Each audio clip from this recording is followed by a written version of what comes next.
Hey everyone, welcome back. We're diving right into a piece from the New York Post today. It's an editorial, and it's making some pretty strong claims about Columbia University and how they're handling anti-Semitism on campus. Basically, the editorial is accusing Columbia of not really tackling the problem and even misleading folks about what they're doing, particularly when it comes to promises they supposedly made to the White House.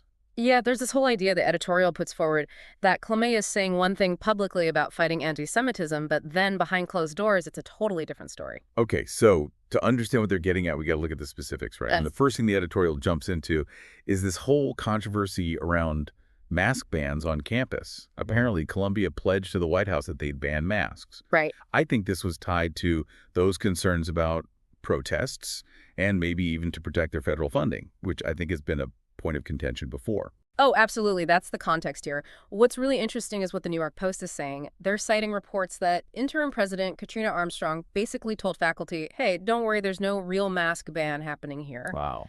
And that totally contradicts her public statements where she was adamant that the promises were real and anyone saying otherwise was flat out wrong. It's almost like they're trying to play both sides. So it's not just based on these reports, is it? The Post is pointing to actual visuals on campus as evidence. They're talking about masked protesters, students wearing masks, and even people wearing what they call keffiyehs. For those listening who might not be familiar with that term, could you explain what a keffiyeh is in this context? Sure. A keffiyeh is a traditional Middle Eastern headscarf. Often it's worn as a symbol of cultural or political identity. Right. Now, in this case, the New York Post is basically saying that because people are still wearing keffiyehs alongside masks, that means the supposed ban isn't actually being enforced. I see. So the Post is interpreting this as a pretty blatant contradiction, huh? They're saying these masks unmasked Armstrong's lies, essentially using the visuals as proof that Columbia wasn't being truthful about the ban. It's a bold statement for sure. It is, and this is just one part of their argument. The editorial then moves on to the issue of oversight, specifically focusing on Columbia's Middle East Studies Department, also known as MES. How does the Post approach this? Okay, so remember, the whole backdrop here is Columbia wanting to show federal authorities that they're taking anti-Semitism seriously. The editorial claims Columbia made another promise, this time about appointing a senior vice provost to oversee the MES department. The idea, as they presented it, was to make sure the department was offering a comprehensive and balanced educational experience.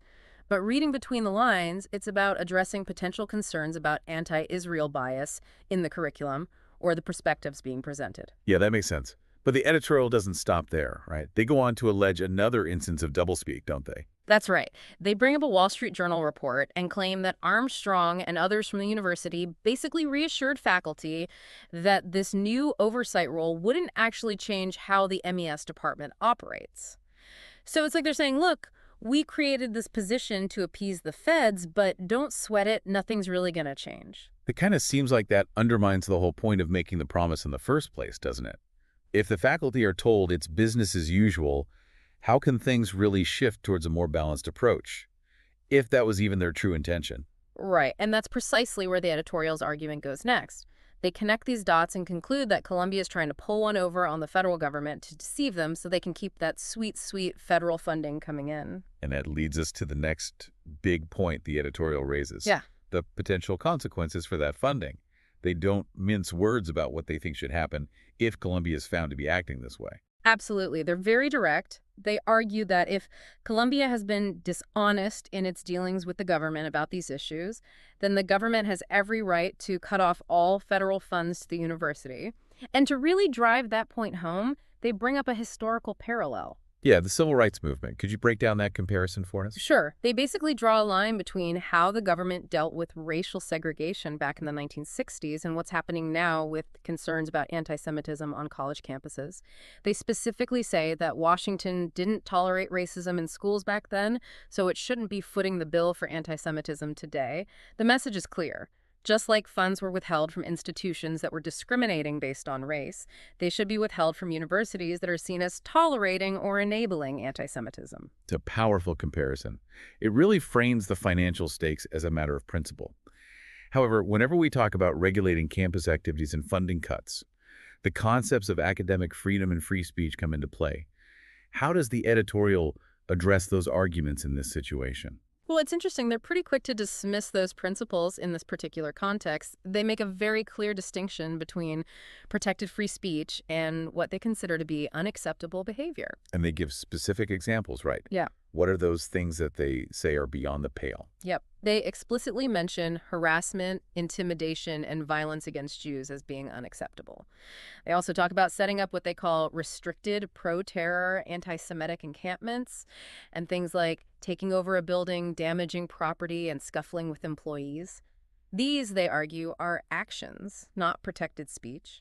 And they go beyond individual actions to the funding of academic departments, particularly focusing on the Middle East Studies Department again.